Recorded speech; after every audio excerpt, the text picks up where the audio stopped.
মুসলিমদের দুটি প্রধান ধর্মীয় উৎসবের একটি ঈদুল আজহা বা কোরবানির ঈদ মধ্যপ্রাচ্য সহ বিশ্বের বিভিন্ন দেশে চাঁদ দেখা সাপেক্ষে ঈদ উদযাপিত হয়েছে শুক্রবারই। এই ধর্মীয় উৎসবের দিনেও ফিলিস্তিনের গাজায় দফায় দফায় হামলা চালিয়েছে ইসরায়েলি বাহিনী। এতে নিহত হয়েছেন ৩৮ জন।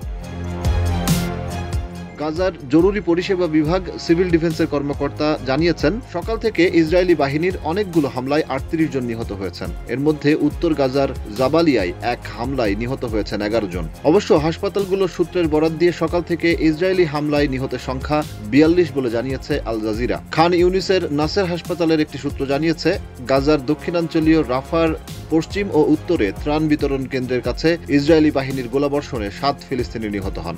এই খবরের মধ্যেই গাজায় সব ধরনের ত্রাণ কার্যক্রম বন্ধ রাখার কথা জানিয়েছে গাজা হিউম্যানিটেরিয়ান ফাউন্ডেশনের GHF।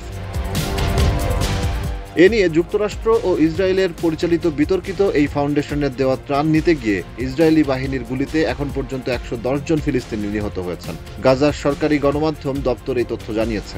এদিকে এ নিয়ে টানা দ্বিতীয় কোরবানির ঈদ ইসরায়েলি বাহিনীর হামলার মধ্যে কেটেছে গাজার বাসিন্দাদের। ঈদের দিন যুদ্ধে নিহত শিশুদের কবরে গিয়ে মায়েদের আহাজারি করতে দেখা যায়। শিশুকন্যার কবরের পাশে বসে কাঁদছিলেন উম্মে আহমদ আউদিয়া। রয়টার্সকে তিনি জানিয়েছেন, আমরা টানা দ্বিতীয় ঈদুল আজহা উদযাপন করছি বোমা, বিমান হামলা, মৃত্যু, অবরোধ ও ক্ষুধার মধ্য দিয়ে তথা মানুষের উপর চালানো সব ধরনের নির্যাতনের মধ্যে। উম্মে আহমদ বলেন, আমরা আমাদের সন্তানদের সঙ্গে অনেক কিছু ত্যাগ করেছি। আমরা আমাদের ঘরবাড়ি ও নিজেদের হারিয়েছি, সবকিছুই, আর কোনো কিছুই অবশিষ্ট নেই।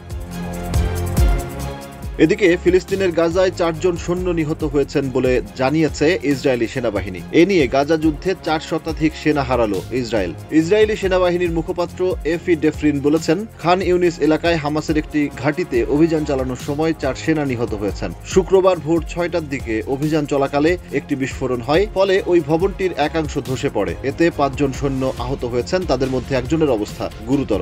এদিকে হামাসের সশস্ত্র শাখা ইজ্জেদিন আল কাশেম ব্রিগেডের মুখপাত্র আবু উবাইদার নামে প্রকাশিত এক বিবৃতিতে বলা হয়, খান ইউনিসে দখলদার বাহিনীর হামলায় যে ক্ষতি হয়েছে তা স্পষ্ট করে দেয় যে তারা যেখানে থাকবে সেখানেই তাদের কি ধরনের প্রতিরোধের মুখে পড়তে হবে।